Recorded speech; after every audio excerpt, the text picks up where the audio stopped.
Halo teman-teman, apa kabar semuanya? Semoga dalam keadaan sehat dan tetap semangat menjalani perkuliahan. Perkenalkan, saya Intan Azira Sembiring, mahasiswa program studi pendidikan guru sekolah dasar. Pada video kali ini, saya akan membahas topik yang sangat penting mengenai kita sebagai calon pendidik, yaitu tentang perkembangan kurikulum yang ada di Indonesia.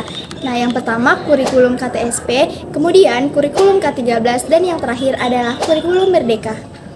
Nah, sebelum masuk ke pembahasan, coba kita bayangkan sebentar. Pernahkah teman-teman bertanya, mengapa kurikulum pendidikan di Indonesia ini terus mengalami perubahan? Nah, apakah kurikulum yang lama tidak baik atau memang harus mengikuti dengan perkembangan zaman? Nah, pertanyaan-pertanyaan seperti ini sering muncul di kalangan mahasiswa pendidikan maupun masyarakat umum. Nah, padahal sebenarnya perubahan kurikulum merupakan salah satu upaya pemerintah untuk memastikan bahwa pendidikan yang diberikan kepada peserta didik tetap relevan dengan kebutuhan zaman, perkembangan teknologi, serta tantangan di masa depan.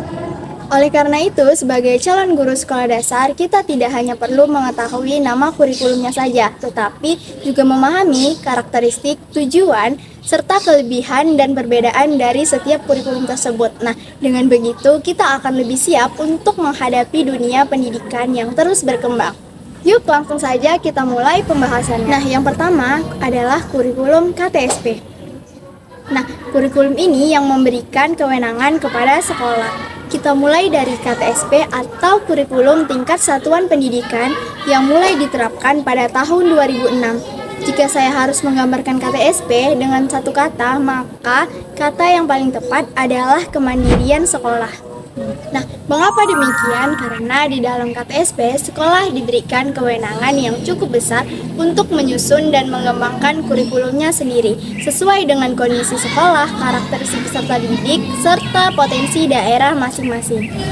Artinya, sekolah tidak hanya menerima kurikulum secara utuh dari pemerintah, tetapi juga memiliki kesempatan untuk menyesuaikan sesuai dengan kebutuhan di lingkungan sekitar. Nah, misalnya sekolah yang berada di daerah pesisir dapat memasukkan potensi kelautan sebagai bagian dari pembelajaran. Nah, sementara sekolah yang ada di daerah pertanian dapat mengembangkan pembelajaran yang berkaitan dengan dunia pertanian. Nah, di dalam kurikulum ini, guru memiliki peran yang sangat penting karena guru harus menyusun silabus, di mana membentuk strategi pembelajaran hingga melakukan penilaian terhadap peserta didik.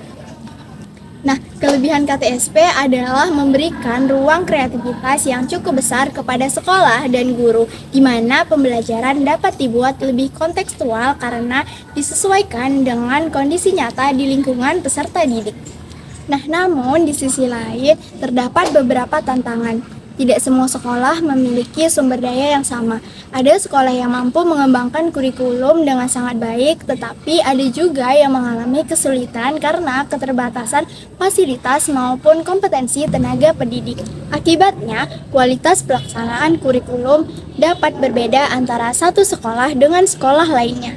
Meskipun demikian, KTSP menjadi salah satu langkah penting dalam perjalanan pendidikan di Indonesia karena mulai memberikan ruang untuk sekolah lebih mandiri dalam mengelola pembelajaran.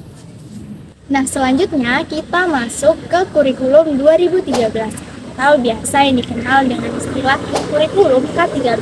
Kurikulum ini hadir sebagai penyempurna dari KTSP yang mulai diterapkan secara bertahap sejak tahun 2013. Nah, jika KTSP berfokus pada kemandirian sekolah, maka kurikulum 2013 ini lebih menekankan pada penguatan karakter peserta didik. Pemerintah menyadari bahwa pendidikan tidak cukup hanya membuat siswa untuk pintar secara akademik, tetapi pendidikan juga harus mampu membentuk pribadi yang memiliki sikap baik, karakter yang kuat, mampu bekerja sama, bertanggung jawab, dan memiliki kepedulian terhadap lingkungan sekitar.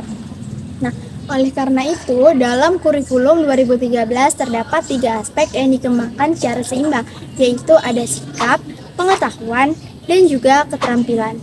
Kemudian, salah satu ciri khas kurikulum 2013 adalah penggunaan pendekatan ilmiah atau scientific approach.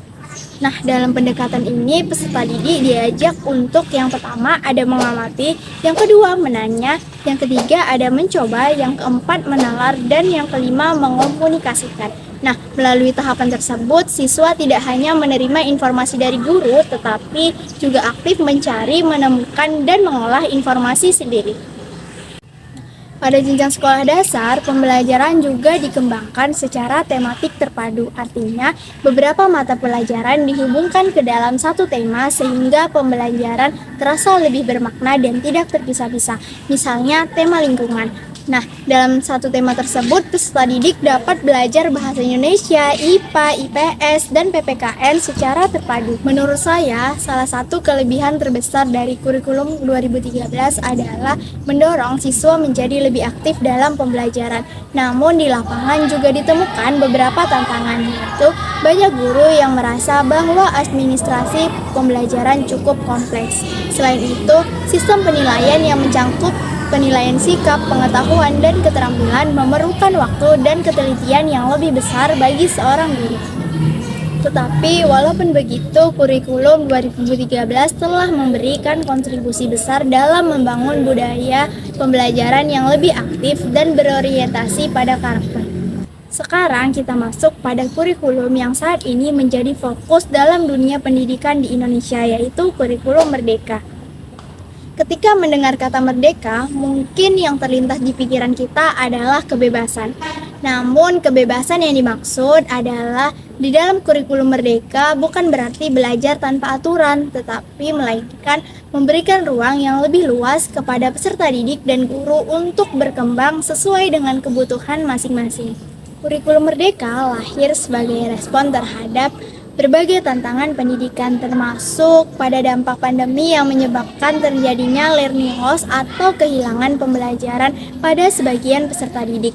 Dalam kurikulum Merdeka, pembelajaran lebih difokuskan pada materi yang esensial sehingga siswa dapat memahami konsep secara lebih mendalam. Guru juga diberikan keleluasaan untuk menyesuaikan pembelajaran dengan kemampuan peserta didik. Nah, menurut saya, hal yang paling menarik dari kurikulum Merdeka adalah upaya untuk menjadikan pembelajaran lebih fleksibel dan bermakna.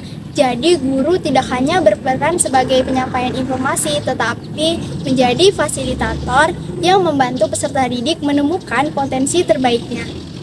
Tentu saja, implementasi kurikulum Merdeka juga memiliki tantangan. Guru perlu terus belajar dan beradaptasi dengan teknologi, memahami pembelajaran berdiferensiasi, serta mengembangkan strategi yang sesuai dengan kebutuhan peserta didik. Nah, salah satu ciri khas dari kurikulum Merdeka adalah proyek penguatan profil pelajar Pancasila atau biasa kita sebut dengan P5. Nah, melalui proyek ini peserta didik tidak hanya dari buku tetapi juga melalui pengalaman nyata. Misalnya membuat proyek pelestarian lingkungan mengenal budaya lokal, sehingga kita bandingkan secara sederhana, maka KTSP menekankan pada kemandirian sekolah dalam mengembangkan kurikulum. Kurikulum 2013 menekankan keseimbangan antara sikap, pengetahuan, keterampilan, serta penguatan pendidikan karakter. Sedangkan kurikulum Merdeka itu lebih berfokus pada pembelajaran yang fleksibel, berpusat pada peserta didik dan pengembangan profil pelajar Pancasila. Meskipun memiliki pendekatan yang berbeda, ketiganya memiliki tujuan yang sama, yaitu menciptakan pendidikan yang berkualitas dan mampu mempersiapkan generasi muda menghadapi masa depan. Teman-teman, dari pembahasan yang telah kita bahas, kita dapat melihat bahwa setiap kurikulum lahir sesuai dengan kebutuhan dan tantangan zamannya. KTSP memberikan ruang bagi sekolah untuk berkembang sesuai dengan karakteristiknya.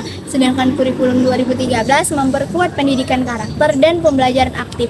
Sementara kurikulum Merdeka hadir dengan semangat yang memberikan kebebasan belajar yang lebih bermakna bagi peserta didik. Sebagai mahasiswa PGSD dan calon guru, kita perlu memahami bahwa yang penting bukan hanya pergantian nama kurikulum, tetapi bagaimana kita mampu menerjemahkan kurikulum tersebut menjadi pengalaman belajar yang menyenangkan, bermakna, dan mampu membantu peserta didik mencapai potensi terbaiknya. Karena pada akhirnya keberhasilan peserta didik tidak hanya ditentukan oleh kurikulumnya, tetapi juga oleh guru yang menghidupkan kurikulum tersebut di dalam kelas. Saya, Intan Nazira Brusmiri, mengucapkan terima kasih karena telah menyimak video ini sampai selesai. Jika ada kekurangan dalam penyampaian saya, mohon maaf.